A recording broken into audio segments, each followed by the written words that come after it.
अयूब खोसो साहब के तो पहले ख्याल निज़ार करे मोहम्मद अयूब खोसो साहब वाबिस्ता मुझे मेहरिया बहादुर दोस्तों अस्सलाम वालेकुम दोस्तों तहां के खबर है ही मुसलसल जिदोजहद ही तहां असा सबनी दोस्तां जी अगवानी में मेहर हिन टावर चौक में जिए जनाब लियाकत अली खान जकोई साहब जिए जनाब लियाकत अली खान जकोई साहब जिंदी सियासी जिदोजहद मोहतरम साथियों तवा के खबर त हीअ सिंध जे मथां एक तमाम दुखे में दुखियो ॾींहुं आहे ऐं हीअ सिंध जो दुखियो ॾींहुं पहिरियों न आहे छो त सिंध जा सपूत ज़िंदा आहिनि उन्हनि में सुजागी ऐं बेदारी पैदा थी वई आहे अहिड़ा ॾींहं सिंध जे मथां दुखिया तमामु घणा आया तव्हां माज़ी में वञो तव्हां ॾिसो त हिननि हुकूमत जे कारंदनि रोज़ अवल का वठी मेड़ शहर के अवाम मुसलसल असाई तवांदे दिलनि धड़कन चाचा नाज़र इदोड़ो साहब की क़यादत में कैनालन के खिलाफ सरापा एहतजाज है चाचा साहब जा दस्ते बाजू शहर जा सियासी समाजी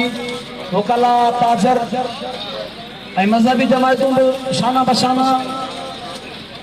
बीठल मां पंहिंजे जमात जी नुमाइंदगी कंदे रोज़ेबल खां वठी उन सादे मौक़िफ़ ते त केनाल त परे पर सिंधु दरिया मां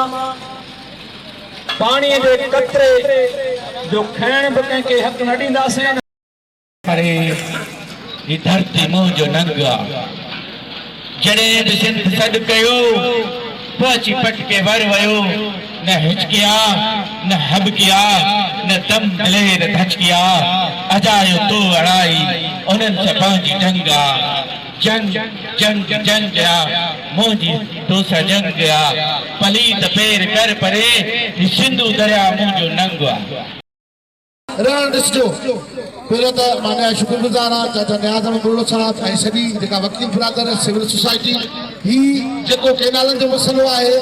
इहो असांजी ज़िंदगी जो मसइलो आहे दरिया असांजो मसइलो आहे जेको असांजी रोज़ी रोटी कारोबार पूरी मैशत जो ज़ामिन आहे असां तूं पिण बचा तन कीअं कोठाई मारी साथियों रती साईं जो शहर ही उन वक्त में अना मारी उम्र के कोटल में आहे पट भी नथी पारे खाधा भी नथी खाए एहतजाज में आहे उन वक्त लतीफ़ साईं उनके चए तो मुँह ॾेई बन तू वे खाई न मरी मां चवां तो ज़रदारी जै वक्त तो छन कैनल वारे बिल ते सही कई उन वक्त तू बुढ़ी न बोए उन वक्त में शर्म न आयो उन वक्त में हया न आयो तो तू सिंधी आई किए तू जो काज सलाई तो मैं सिंधी आया सिंध जो आया जने सिंध जो कत्ल ठो करी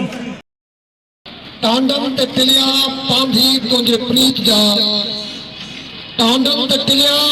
पांधी तुझे प्रीत जा विचड़िया हर के विच सा खिणन ते खिलिया तो सा नेठ मिला सटू लई साज हिन इतजाज जी सरवानी कंदड़ साईं नियाज़ बुल्लो साहब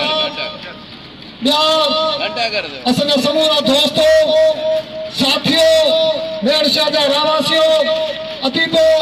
साथियों जीअं सिंध जीअं असां तव्हांजी हक़ परस्त जिदोजहद दोस्तों रोज़ हिते एहतजाज थियनि था रोज़ एहतजाज जी सदा बुलंद थिए थी तकरीरूं करण जी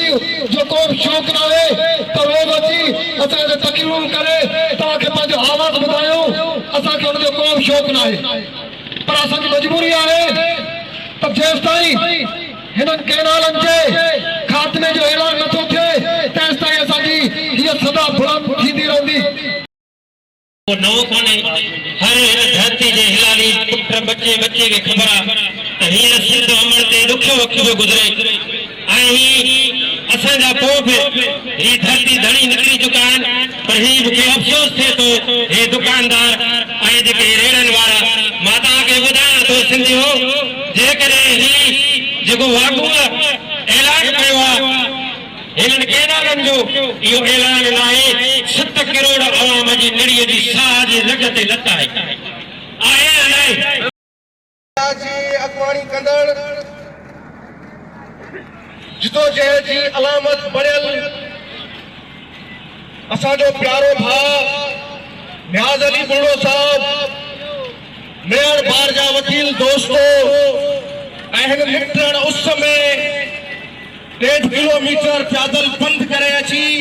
हिन घंटा घर वटि बीठल समूरन बाग़ैरत सिंधन के मुझो सलाम जिए सिंध जिए सिंधु दरिया जिए असां जो कायद मोहतरम अयाज लतीफ पलीजो साहब मेयर शहर जा रवासियों हिन घंटा घर ते अज वरी तव्हां वटि आया आहियूं हिन निकिरण उस में त सुजाग थियो हिन जिदोजहद में साथ ॾियो दरिया खां सवाइ पाण वटि कुझु कोन्हे दरिया वियो समझो पाण सभु तबाह थी वियासीं तंहिंजे करे जेको हिन दरिया जो थोरो बि जे इंसान बीठो आहे हिन धरती ते रहे थो उन ते फर्ज़ आहे त उन जो हक़ अदा करे बेरत मां जेके मुंहिंजा भाउ मुंहिंजा दोस्त सिंध खे जेके बचाइण लाइ दरिया खे बचाइण लाइ जेके निकिरण उस में बीठा आहिनि त असीं पंहिंजे दरिया ते जेके केनाल कढनि था ज़रदारी लीग पंजाब नून लीग गॾिजी करे इन्हनि जेके मज़म्मत कंदा उस ते बीठा आहिनि मां इन्हनि सभिनी खे सलाम थो कयां मां इन्हनि जी जदोजहद खे सलाम थो कयां जेके पंहिंजे सिंध खे बचाइण लाइ दरिया खे बचाइण लाइ निकिरण उस में बीठा दोस्तो तक़रीबन 5-6 महीननि खां ये जेका जदोजहद हले पई कंहिं हिकिड़े माण्हू जी कान्हे का ये जेका जदोजहद हले पई त सिंध जी बका सिंधु दरिया जे बका ख़ातिर जेको सिंध जो माण्हू क़ौम परस्त हुजे जेके कान्हे सभु विढ़नि था ऐं सरापा एहतजाज आहिनि सॼी सिंध त जेके सिंध में तव्हां 6 केनाल कढनि था जेके ज़रदारी लीग ऑर्डिनेंस पास कयो आहे और नामुराद शाह जेको बार बार चए थो केनाल कोन था निकिरनि तव्हां ॾिठो हूंदो फेसबुक ते ॾिठा हूंदा साईं ज़ैन शाह साहब उन जॻह ते पहुतो जिते केनाल निकिरनि पिया टोलिस्तान केनाल निकिरे पियो उन कौम बि हले पियो पर जियाला बार बार इहो ई बार कराइनि था त केनाल कोन था निकिरनि असीं सिंध जा माण्हू तव्हां ते लानत था विझूं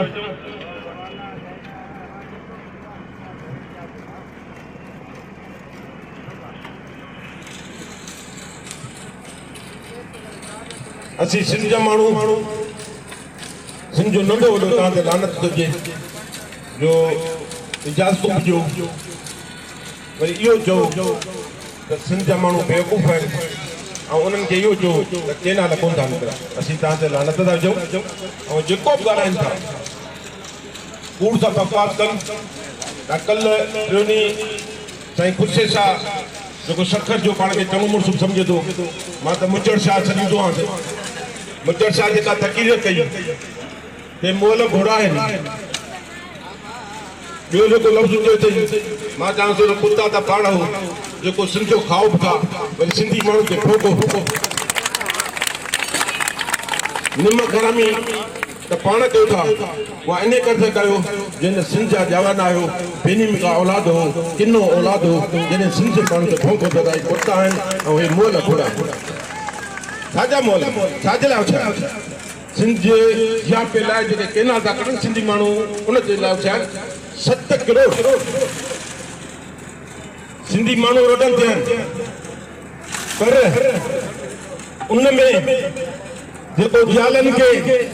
क़ौमी बेग़ैरत जो नालो ॾिनो वियो आहे उहे क़ौमी बेग़ैरत रोडनि ते कोन्हनि बाक़ी गैरतमंद इन सिंधी जी रोडनि ते आहिनि। असीं पंहिंजा केनाल सिंधु दरिया पचाईंदासीं, केनाल तव्हांखे कढणु कोन ॾींदासीं।